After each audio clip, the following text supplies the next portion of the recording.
it's just a different pay system. It's kind of an unusual system. Can you help me with the colors? I can try. Ohio, I'm looking at the right hand. Ohio's the black one. Then New York. I'm looking from the very right hand going up. Ohio, New York. What's the next one?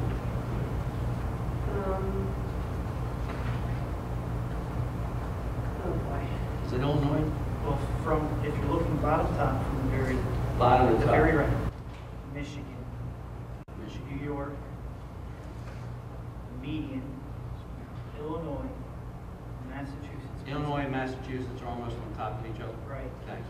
I got it. Pennsylvania, now. and then New Jersey all the way. Thank you.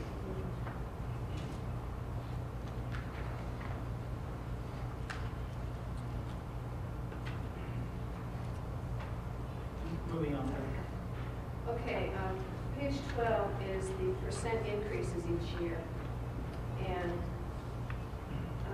this just shows, these are for the ones that I have, and I don't have them all. But to the extent that they're available, the increases each year for correctional officers and then compared to Pennsylvania. And for New York, I've included the budgeted amounts just so you can see what the state has budgeted. It's 3% in 10 and 4% in 11. But again, that's in arbitration. And the others are, as you see them, 2010, the average increase is 1.7%, 2011, 2.7%. Very well.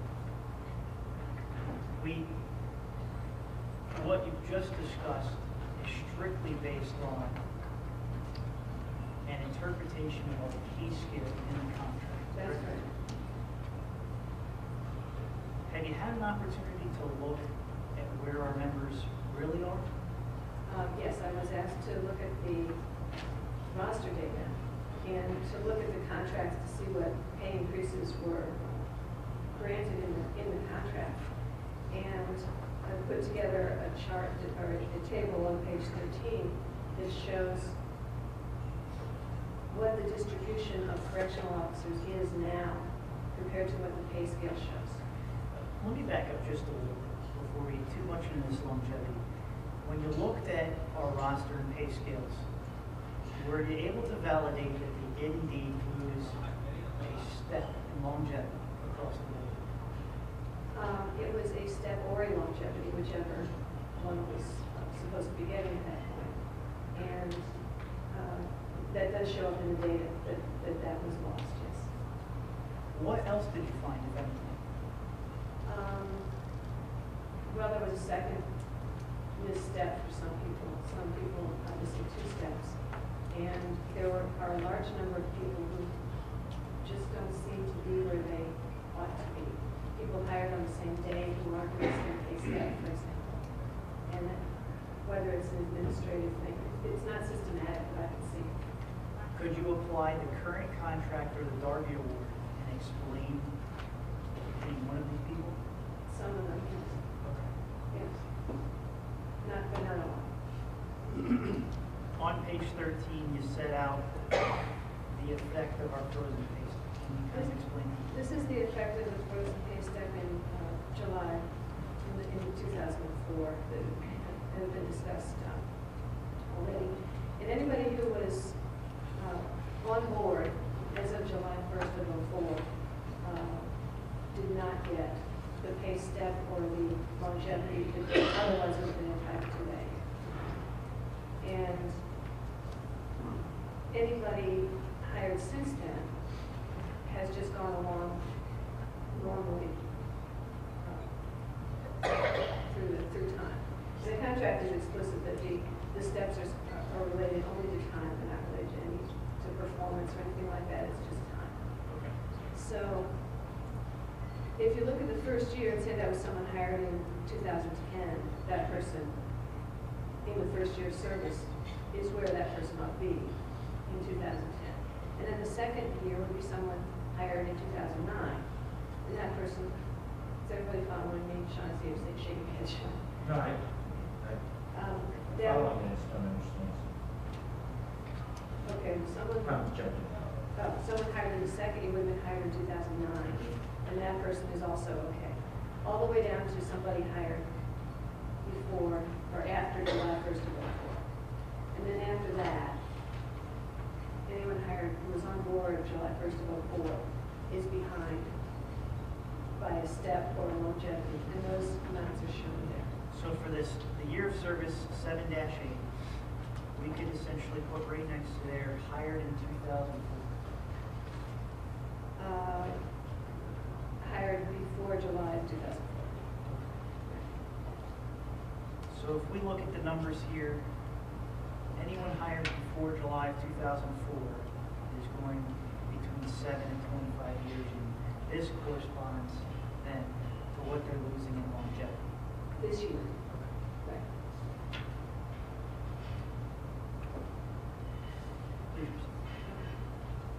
So what you can see from this, the people are losing the steps for a few years, and then they begin losing their longevities. The longevities are 1%.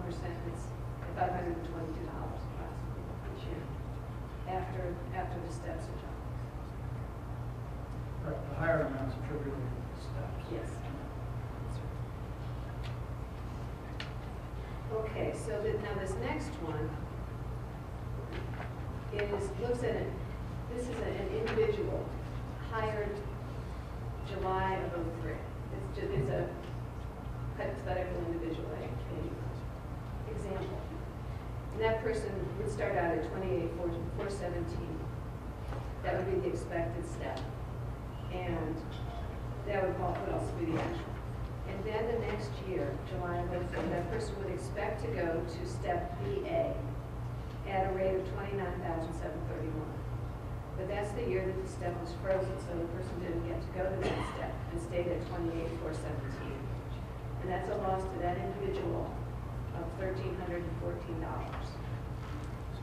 July of 05, that person would have expected to go to CA for 6 months. This year is a split year. They had an increase in January, so I've got this divided into two. They would expect to go to CA in July and through half of the year on 15,904. Instead, they go to BA and earn 14,866. And that's another difference of $1,038. And because we don't all have economists sitting behind these crunching numbers, July 2005, January 2006, that combination would be $31,914 for the year. Yes. In January, there was a pay increase, across the board increase. So that person who was still in step, would have still been in step CA, would have gotten an across the board increase, raising the second half of the year to 1610. Instead, that person just stayed in DA, where he or she already was, and would have gotten 15,312, and that's a loss of $699. And again, on the actual step, folks, that would be for the year $31,178. Yes. Okay. So I've done this for every year till the present, and the total over 8 years that this individual hired in 2003, the total that person would have lost is $14,840, and that's 5% of the person's pay over that time period. And so we don't have anything lost in translation here. The actual step, this is a person that you can identify from our rosters. Well, this is what would happen if a person was hired exactly at that time. I did confirm in the roster that the person hired in 2003 is at step GC now. So what I've shown is correct for that time period.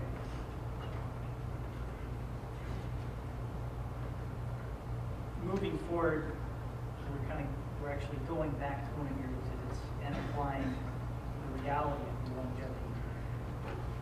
Yes, on page 15, this is the 2011 information from an earlier page, but I've put in Pennsylvania with the freeze here rather than Pennsylvania without the freeze as all the others were. And this shows that over 20 years, a Pennsylvania correctional officer with the freeze in place as it is right now would earn 8% less. Or 25 correctional officers in a room would earn 8% less. Placing us even further behind the mean. Yes. And then page 16 is the bar graph, and I've added Pennsylvania with the freeze to this so you can see the effect compared to the others and compared to the median. And page 17 is the same as the earlier page where I showed the 3 different years, but I've added Pennsylvania with the freeze in 2011 to see how that affects the comparison.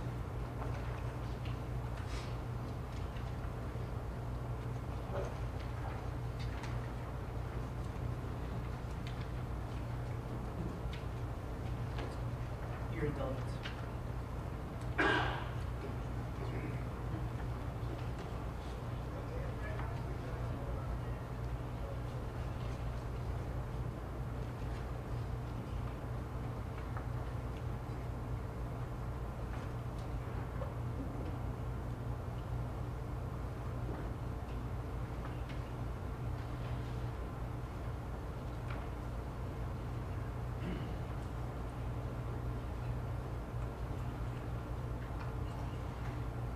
Doctor, before we move forward into your analysis of our shift differential,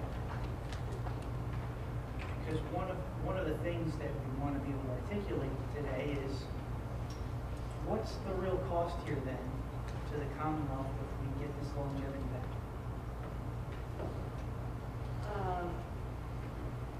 I attempted to do that, to figure that out, and there's some problems with the data that I have, and I wasn't able to present it with enough confidence to present it today. But I think it's going to be in the neighborhood of somewhere between $8 and $10 million probably. For the one step? To put people on the step they belong. If I could, I'm a little bit confused.